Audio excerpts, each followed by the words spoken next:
ছুটির দিনগুলোতে একটু বসে থাকার সময় থাকে না, সবসময় যেন রান্নাঘরেই পড়ে থাকতে হয়। আমাদের কোনো ছুটিই নেই কোনো দিন। তো সকালে টিফিন থেকে দুপুর পর্যন্ত কী কী রান্নাবান্না করলাম সব কিছু মিলে আজকের ব্লগটা প্রথম থেকে শেষ পর্যন্ত তোমরা দেখতে থাকো। আশা করি তোমাদের ভালো লাগবে। রাধে রাধে বন্ধুরা, কেমন আছো সবাই? সকালবেলা আজকে টিফিন করে নিচ্ছি সরু চাকলি বলতে পারো। এটা ময়দা 1 কাপ মতো দিয়েছি, 1/2 কাপ সুজি আর 1/2 কাপ চালের গুঁড়ো দিয়ে নুন দিয়ে গুলে নিয়েছিলাম, সেটাই এখন ভেজে নিচ্ছি। আর নইলে গোলা রুটিও বলতে পারো। তো যাই হোক, বেশ সুজি দেওয়া আছে বলে একটু মজমজে ভাবটাও আসছে। এর সাথে আলুর চচ্চড়ি করে নিয়েছি, সরষে করে আলু চচ্চড়ি করেছি কালো জিরে ফোড়ন দিয়ে, শুকনো লঙ্কা ফোড়ন দিয়ে। কালো জিরেটা দিলে বেশ ভালো লাগে। আর এটা হয়ে গেছে, এখন হাতা দিয়ে একটু গালিয়ে নিচ্ছি। টমেটো একটা দিয়েছিলাম। আবার সেই গরম পড়ে যাচ্ছে আগের মতোই। আর প্রভুজি সেবাটা দিয়েছিল, একটু সাথে শসা, একটুখানি নলের গুড় দিয়েছিলাম। আর এই গোলা রুটি দিয়ে বা সরু চাকলি দিয়ে গোলা গুড়টা খেতে খুব ভালো লাগে, ঝোলা গুড়টা।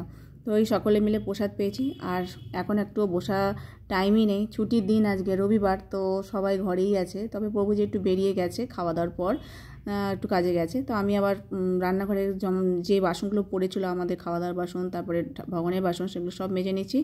আমাদের খাওয়া দাওয়ার বাসন বাইরে বেশি নেই, মাঝি। যাই হোক, তারপর আবার দুপুরে রান্না বসিয়ে দিলাম। বললাম না, একটু বসার টাইম থাকে না, দুবারে রান্না করতে গেলে এই ঝামেলা হয়। তো একদিকে পোস্ত ছড়িয়ে আলু ভাজবো চৌচৌকো করে, আর এটা হচ্ছে কাঁচকলার কোপ্তা। কাঁচকলাটা 3টে কাঁচকলা ছিল, অনেকখানি হয়েছে। তার সাথে অল্প একটুখানি বেসন দিয়ে মেখে নিয়ে এখন কোপ্তাটা বানিয়ে নিচ্ছি। এর মধ্যে কাঁচা লঙ্কা আদা বাটা দিয়েছিলাম, নুন হলুদ দিয়ে একেবারে কোপ্তার সাইজ করে ভেজে নিলাম। এটাকে এখন রান্না করব আলু দিয়ে। তো আলু ভেজে নিয়েছি, তার মধ্যে একটুখানি মশলা দিয়ে দিলাম। মিক্সচারে মশলাটা করেছিলাম, আদা কাঁচা লঙ্কা টমেটো এগুলো দিয়েছিলাম।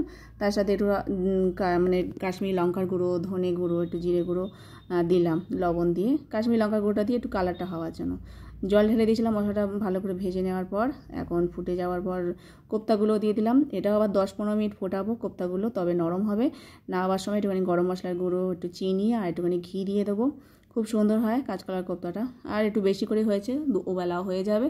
যাই হোক, এখন একটু ঘি দিয়ে দিয়েছি, ব্যাস এটাকে নামিয়ে রাখবো। আমি আর সেবা দেবো না, প্রভুজিই সেবা দেবে। ও কাজ থেকে আসলে সেবা দেবে। তার মধ্যে আমি যে কাজগুলো আছে সেগুলো করে নিচ্ছি। বললাম না, সেই সকাল থেকে চলছে।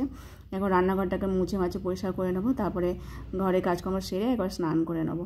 ভোরবেলা স্নান করলে নাই, গরমকালে আবার একটুখানি ঘাম দেয়। দুপুরবেলা একটুখানি কিছু না, মানে হাত পা না ধুলে ভালো লাগে না।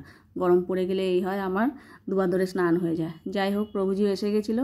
আর সময় একটুখানি মিষ্টি দই নিয়ে এসছে, আরও দুধ, তারপরে পনির নিয়ে এসেছিলো, সেগুলো সব ফ্রিজে রেখেছে।